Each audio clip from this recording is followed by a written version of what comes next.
رمضان کے مبارک میں اس کا پرہیز کیا جائے. نہیں میرے عزیزوں، یہ رمضان میں ہی ناجائز و حرام نہیں ہے، رمضان کے علاوہ بھی ناجائز و حرام ہے. جس طرح ہمیں رمضان میں بھی ان کاموں سے بچنا ہے، اسی طریقے سے رمضان کے علاوہ بھی ان تمام خرافاتوں سے بچنا ہوگا. ذرا غور کریں. اچھا، یہ گانے کا رواج پڑا کہاں سے؟ کوئی نہ کوئی تو وجہ رہی ہوگی. گانا بجانے کا شروعات کہاں سے ہوگی؟ آؤ میں آپ کو لے کے چلتا ہوں حضرت داؤد علیہ السلام کی زندگی. جب آپ کی نبوت تھی، جب آپ کی شریعت موجود تھی، کون؟ حضرت داؤد علیہ السلام. اللہ رب العزت نے آپ کی زبان میں وہ لذت، وہ مٹھاس رکھی تھی، اتنا پیارا لہجہ آپ کو عطا فرمایا تھا. حضرت داؤد علیہ السلام کو جب آپ اپنے بہترین لہجے میں حمد پڑھا کرتے تھے، اللہ کی پاکی بیان کیا کرتے تھے، تو اتنی مٹھاس تھی اپنی آپ کی آواز میں. کتابوں میں لکھا ہے کہ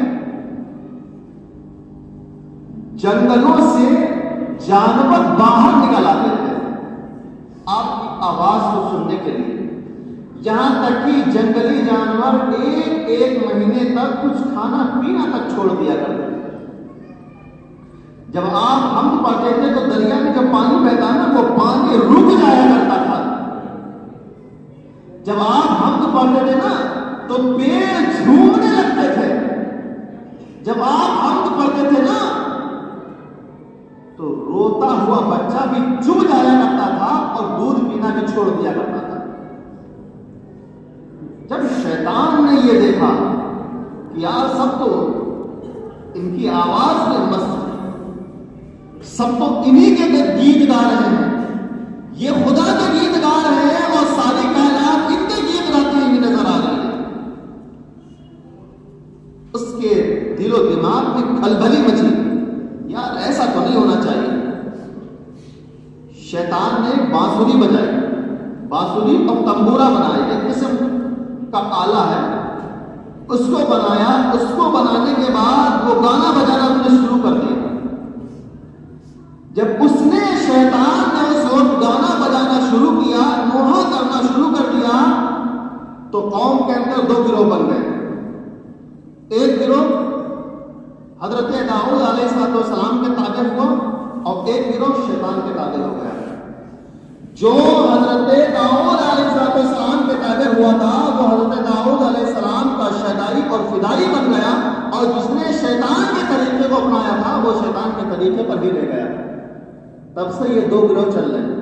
جو اللہ والے ہوا کرتے ہیں وہ گانوں سے بجانوں سے بہت دور رہتے ہیں، ان کے دل و دماغ میں صرف حمد و ثنا کی بات چلا کرتی ہے، صرف مصطفیٰ جان رحمت کا تذکرہ چلا کرتا ہے. تو آج ہم دیکھیں ہمارے ذہن میں کیا بھرا ہوا ہے. ہمارے ذہن میں کیا بھرا ہوا ہے؟ ہمارے ذہن میں جو سکون مل رہا ہے وہ اللہ کی حمد یا مصطفیٰ کی نعت یا بزرگانوں کے کلام کو سن کر کے سکون ملتا ہے، یا پھر گانے سے سکون ملتا ہے. میں آپ سے نہیں کہتا، خود اندازہ لگا لیں. اگر آپ کو گانے سے سکون مل رہا ہو تو سمجھ جانا ہم طریقہ جو ہے یہ ہمارے ولیوں والا طریقہ نہیں، نبیوں والا طریقہ نہیں، یہ طریقہ شیطان کا طریقہ ہے. لیکن اگر ہمارے دل کو سکون، ہمارے دماغ کو سکون اللہ اور اس کے رسول کے کلام سے ملتی ہو تو سمجھ جانا کہ ان سے اللہ بھی راضی ہے، اس کا رسول بھی راضی ہے. یہ ماہ رمضان ہے، اس کا ادب ہمارے لیے بے حد ضروری ہے. حدیث شریف میں تو یہاں تک آیا ہے کہ آقا ارشاد فرماتے، مفہوم ہے حدیث پاک کا، کہ اگر میری امت کو پتہ چل جاتا کہ رمضان المبارک کی کیا فضیلت ہے تو وہ تمنا کرتی کاش پورا سال، پوری زندگی رمضان ہی رمضان ہوتا.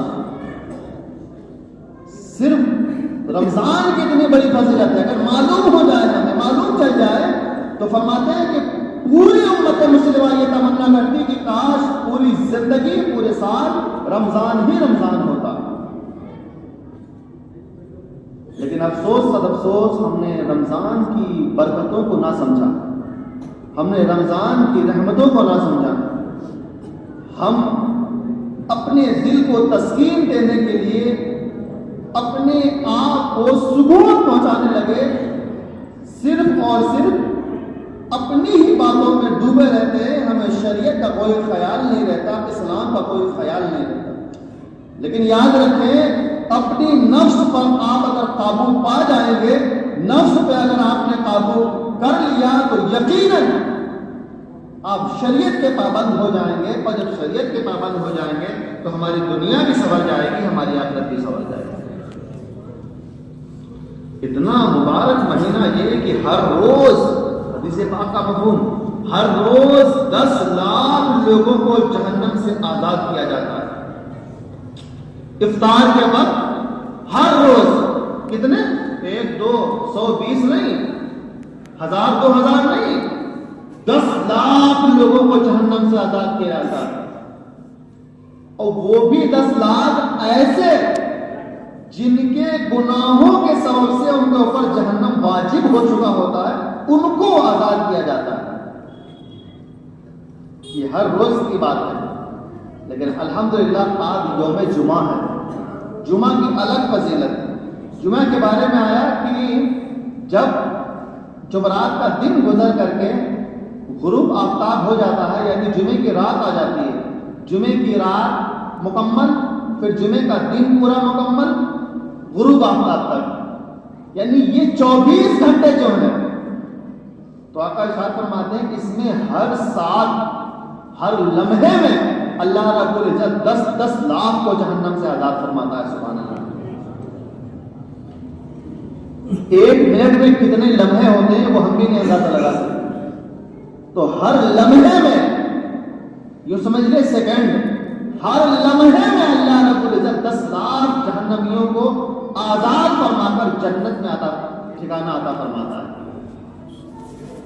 اور جب مہینے کا آخری دن آتا ہے، اگر 29 روزے ہیں تو 29واں روزہ، یا اگر 30 روزے ہیں تو 30واں روزہ، جب مہینے کا آخری روزہ آتا ہے تو آقا ارشاد فرماتے ہیں کہ شروع سے لے کر پہلے رمضان سے لے کر کے آخری رمضان تک جتنے بھی لوگوں کی بخشش ہوئی ہوگی، جمعے میں جو مکمل بیان کیا گیا وہ بھی جتنے بخشے گئے ہوں گے، آقا ارشاد فرماتے ہیں آخری دن اللہ رب العزت ان سارے لوگوں کی تعداد کے برابر بلکہ اس سے زیادہ جہنم سے جہنمیوں کو آزاد فرما کر کے جنتی عطا فرماتا ہے۔ سبحان اللہ۔ ذرا غور کریں، اتنا بابرکت والا مہینہ اور ہم نے اس مہینوں کو اپنی عیاشیوں میں گزار دیا، اتنا عظمت والا مہینہ ہم نے اس مہینے کو اپنی باتوں میں اور ٹھٹھوں میں، ہنسی مذاق میں گزار دیا، کھیل تماشوں میں گزار دیا۔ یاد رکھیں، پیارے آقا صلی اللہ علیہ وسلم نے صحابہ کرام کو حکم دیا، آؤ منبر کے قریب جمع ہو جاؤ۔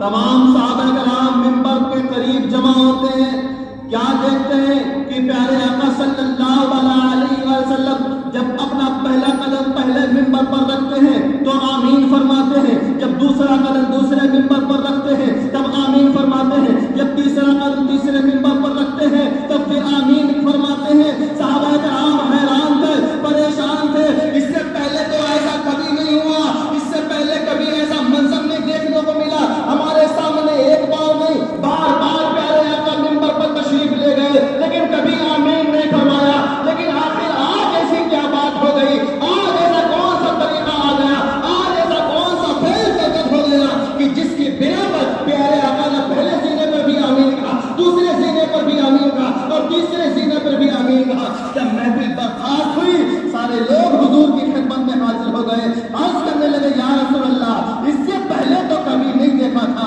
لیکن آج ایک عجیب منظر دیکھا ہے، آج ایک عجیب بات دیکھی ہے۔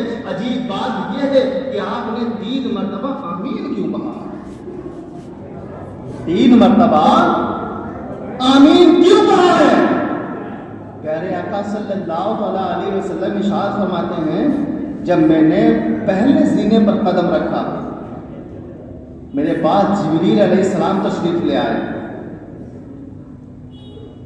اور انہوں نے ایک جملہ کہا کہ خاک آلود ہو اس کی یعنی ہلاک و برباد ہو وہ انسان جس کے پاس رمضان آیا ہو اور وہ رمضان میں اپنی بخشش نہ کروا سکا ہو. ذرا غور کریں.